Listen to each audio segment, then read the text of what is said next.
My mother is the just no mother-in-law, and preying on my husband.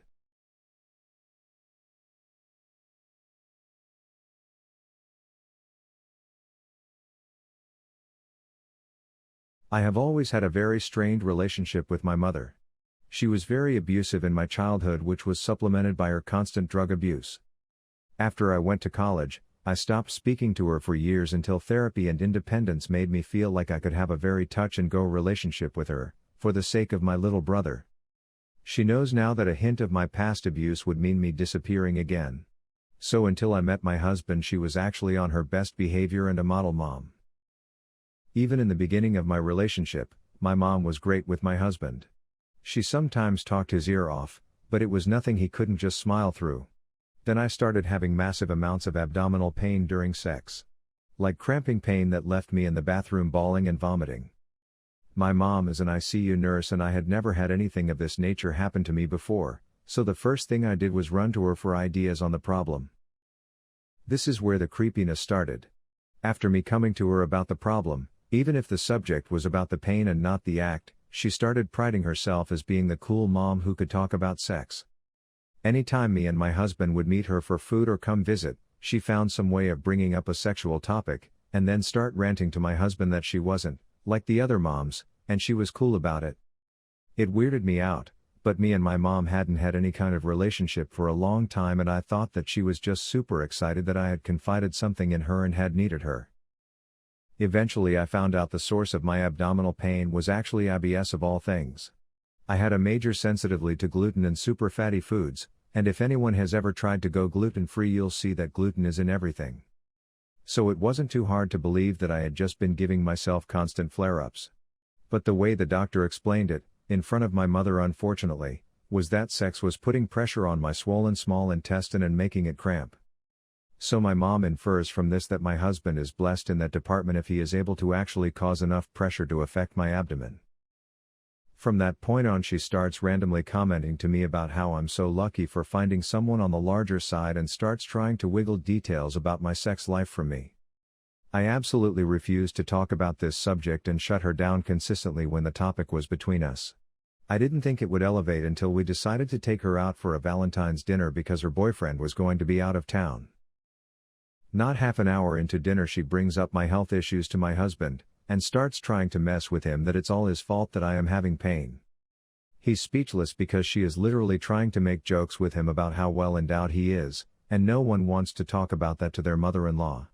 I finally diffuse her by commenting on how much I like her outfit and hope the subject is done.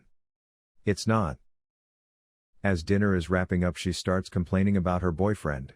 He's just not manly enough for her, he cries too much, and then she starts insinuating that he doesn't have enough experience in bed, and how she was his first for stuff like amazing BJs. Yeah. I almost broke my ankle in my rush to bail with my husband in those nice heels. The problem is that she refuses to be left alone. She chases us as we try to politely fast walk away. The entire time she is happily rambling about how she is a woman with needs and how she has never had a man who could keep up with her, and how she wishes she was still with her first husband sometimes because he was the hottest person she had been with. We only found sanctuary by reaching the car in which we jumped in without a single goodbye or hug. I just texted her later that I had enjoyed dinner, to which she just gushed about how amazing dinner was with us. Currently, we are happily avoiding her until I can somehow stomach talking to her about being inappropriate. After all that, you texted her that you had a great time at dinner? Oh, honey. Your normal meter might need a little retinkering. A couple extra sessions with a therapist could be very helpful, because it sounds like specifically that she was on her best behavior, so long that it's hard to keep boundaries firm again. I get it. We want to believe that people change, especially when they have demonstrated they can hold up the mask for a period of time. In the future, shut it down hard. Make a scene if you have to. Tell her that what she's discussing is beyond inappropriate, and if she won't stop, empower yourself to walk the hell out. This is assuming you want to keep a relationship with her, and not go very little contact or no contact after all this. She's 10,000% trying to sleep with your husband. It's a classic trick for some of the cluster B diagnoses. Can't control the daughter? Show her how you still run her life by seducing her partners away to remind her. A. How alone she'll always be. B. That you are the best it gets in every possible way. She's not trying to be a cool mom, she's trying to alpha dog you and show you who is boss. I am that kind of cool mom who my kids are comfortable talking about sex with, and, to be honest, I am not so comfortable with it. I never bring it up, and would never brag about it. Don't consider this bragging, but normalizing things for you. I wish my kids were not so comfortable talking to me about. They don't give me details, because I would shut that down in a second, but generalizations when there are emotional or physical issues. I would never, ever let their partners know they have talked to me about it, and I do my best to keep from letting what they tell me color my opinion of and relationship with their partners. I never, ever talk about my sex life with them. I have a Jocasta mom who tortured me with knowledge I wish I could purge from my brain, so I would never do that to my kids. I would not guess at her motives, but it seems like now she thinks she is a part of this aspect of your relationship with your DH. You asked her to help you with a health issue, and she boldly crossed a line into your intimate life with your partner. Kinda disgusting. My mom was a lot like this. She thought she had a right to know if DH and I were having sex when we were first dating. I was 32 at the time. I had been doing my best to shut her down whenever she talked about her own sex life. So I took this opportunity to let her know in uncertain terms that I would never, ever talk about my sex life with her, and I would end any conversation in which she told me about hers. For some reason, she finally respected that after years of talking freely about this issue despite my protests. This is a boundary you are going to have to be explicit about and firm about enforcing. I would absolutely let her know that your DH is so disgusted by her behavior that he does not want to see her for a long time, and neither do you. Until you both can think about her without thinking about what she said, you both are going to take a break. While I agree with others that it sounds like your mother is trying to seduce your husband, at the very least she's sexually harassing him and that's still not okay. My father-in-law isn't at the level that your mother is, but he's made multiple jokes about me sexually pleasing his son orally, conveniently when his wife or my husband can't hear or aren't paying attention. And not only is it intrusive, inappropriate, and misogynistic, it makes me feel unsafe around him because his gauge of respectful behavior is seriously off, and combined with his anger issues, it seems like a very bad combination to ever be alone with him, among other reasons. I wish my husband would stand up for me and tell his father to never speak to his wife that way because it's disgusting and disrespectful, which he's working on. Luckily we only see father-in-law a few times a year now, so the opportunity hasn't arisen. It's also my job to stand up for myself, but I sympathize with your DH, in that we may both be afraid of ruining our spouses' relationships with their parent that they've tried so hard to have. Given the Valentine's Day incident was recent, I'd text her saying her behavior is inappropriate and harassing of your husband. And any time she mentions something sexual, including your sex life, at the very least the visit will be over. I know it may be difficult to limit your relationship with her again now that you've found a way to have your mother in your life, but no, it's not because of anything you did or your fault.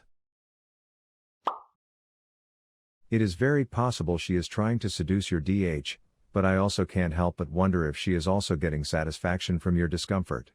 Sometimes people act oblivious, but the truth is that they see your boundaries, they just don't care about them in any way. Once you started changing the topic, she might have felt powerful or excited by seeing how quickly she made you uncomfortable, and now it could be a full-blown fetish/obsession that she isn't likely to give up. She literally chased you down to keep doing it.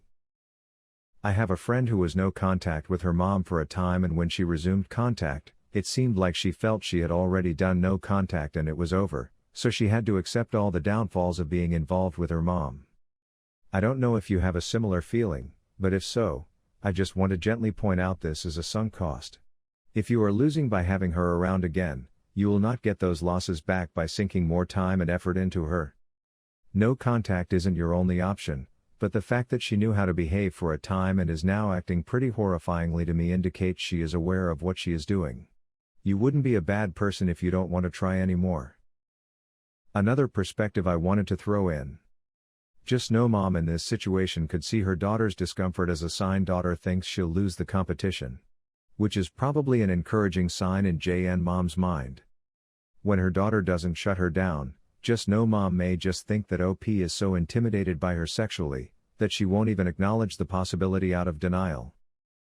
I'm not sure if OP's mom falls in line with being a narcissist at all. That being said, I have heard of moms getting supply by trying to be more desirable than their clearly younger and more desirable daughter. And if ever they succeed at grabbing the attention of one of their kids' partners, it starts a lifelong pattern of trying to take any future partners away. Most people who are this brand of crazy never change, they just find other people to get supply from. Here is a post that I consider as the best post on Just No Mother-in-Law, and really relevant for you. Don't rock the boat. I've been thinking about this phrase a lot lately, about how unfair it is. Because we aren't the ones rocking the boat. It's the crazy lady jumping up and down and running side to side. Not the one sitting in the corner quietly not giving a crap. At some point in her youth, mom/mother-in-law gave the boat a little nudge. And look how everyone jumped to steady the boat. So she does it again, and again. Soon her family is in the habit of swaying to counteract the crazy. She moves left, they move right, balance is restored, temporarily. Life goes on. People move on to boats of their own. The boat rocker can't survive in a boat by herself. She's never had to face the consequences of her rocking. She'll tip over. So she finds an enabler. Someone so proud of his boat steadying skills that he secretly, or not so secretly, leaves for the rocking. The boat rocker escalates. The boat steadier can't manage alone, but can't let the boat tip. After all, he's the best boat steadier ever, and that can't be true if his boat capsizes, so therefore his boat can't capsize. How can they fix the situation? Ballast. And the next generation of boat steadiers is born. A born boat steadier doesn't know what solid ground feels like. He's so used to the constant swaying that anything else feels wrong and he'll fall over. There's a good chance the boat rocker never taught him to swim either. He'll jump at the slightest twitch like his life depends on it, because it did. When you're in their boat, you're expected to help steady it. When you decline, the other boat steadiers get resentful. Look at you, just sitting there while they do all the work. They don't see that you aren't the one making the boat rock. They might not even see the life rafts available for them to get out. All they know is that the boat can't be allowed to tip, and you're not helping. Now you and your DH get a boat of your own. With him not there, the balance of the boat changes. The remaining boat steadiers have to work even harder. While a rocking boat is most concerning to those inside, it does cause ripples. The nearby boats start to worry. They're getting splashed. Somebody do something. So the flying monkeys are dispatched. Can't you and DH see how much better it is for everyone else, if you just get back on the boat and keep it steady? It would make their lives so much easier. You know what would be easier? If they all just chuck the bee overboard. Wow! There are a number of reasons she might be acting this way, which have been covered already, so I'm not going to do it again. But it's clear that she is doing this intentionally. She's getting something out of the behavior or hoping to, and that means she isn't going to just stop of her own accord. I think you're going to have to stop being passive, changing the subject, running away, and just be direct with her. Flatly tell her that discussion of your sex life, her sex life, anyone's private parts, etc., are strictly off limits because you find it inappropriate, uncomfortable, and harassing toward your husband. Let her know that, if she brings it up again, you will get up and walk away. You may have to escalate consequences depending on how she takes it. Equally important, you need to very clearly and unambiguously tell your hubby that he has 100% of your support to say or do whatever he needs to in order to stop inappropriate behavior toward him. Make sure he knows that you will not blame him even if it causes problems between you and your mother, since it is her own fault for continuing the behavior.